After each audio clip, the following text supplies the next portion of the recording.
আমরা জনগণের মধ্য থেকে এসেছি, জনগণের মধ্যে আবার যাব। অনেকে কথা বলে এনসিপি নাকি চাঁদাবাজি করে, বৈষম্য নাকি চাঁদাবাজি করে।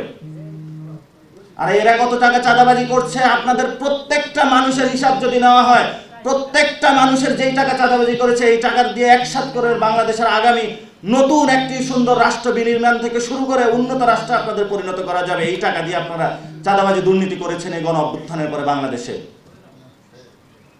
আওয়ামী লীগের যখন আমরা জেলে নিয়ে যাই মন্ত্রীগুলোকে ধরে ধরে, তারা তাদের জন্য লবিং করে। আপনারা তো এগুলো জানেন, আপনারা কেন বলেন না?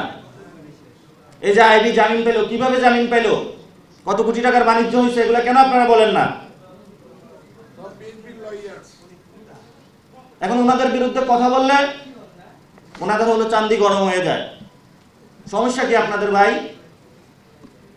আমরা অনেকে বলা হয়ে থাকে যে রাজনীতি করতে আসলে একটু সুশীল ভাষায় কথা বলতে হবে, রয়েস হয়ে কথা বলতে হবে, তাহলে মিটিংয়ে তো অ্যারেঞ্জ করা যাবে না। আর আমরা অনেক আগেই তো গোল টেবিলের রাজনীতি আমরা খারিজ করে দিয়েছি। এই যে গুলশান বনানী বিভিন্ন রুমে বসে বসে আরএফএল অডিটর, বাঁকা হয় না, ফাঁকা হয় না, আর ভাঙা এক কথায় অসম্ভব। কে কোন আসনে হবে, বাংলাদেশের নতুন সেটেলমেন্ট কি হবে, তারা হলো এটা ভাগ করতেছে। অগাস্টের 5 তারিখে সবগুলো রাজনৈতিক দলকে ক্যান্টনমেন্টে ধরে নিয়ে যাওয়া হয়েছিল, তারা সেখানে গোল টেবিল বসাইছে। আমরা শাহবাগ থেকে বললাম বাংলাদেশের ক্যান্টনমেন্টের কোনো গোল টেবিলে আগামী রাজনীতি হবে না,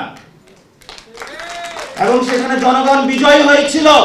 বাংলাদেশের জনগণের শক্তির উপর আর কোনো শক্তি নাই, এটা বিএনপিকে বিশ্বাস করতে হবে, করতে হবে, করতে হবে। আপনারা যে রাজনীতি শুরু করেছিলেন, সিপাহী বিপ্লব জনতার দেখলাম ঢাকার রাজপথ বেশি গিয়েছে। তা আপনারা যে নভেম্বরে বিপ্লব করলেন, বিপ্লবের ফসল কি? বিপ্লব দিয়ে তো কোনো কিছু পরিবর্তন করতে পারলেন না আপনারা। বাংলাদেশে একটা পরিবর্তন আপনারা করতে পারলেন না। একটা সামরিক কূ হলো, সামরিক কুয়ের একটা ফায়দা একজন লুটলো, নাম দিল হলো বিপ্লব এবং সংহতি দিবস।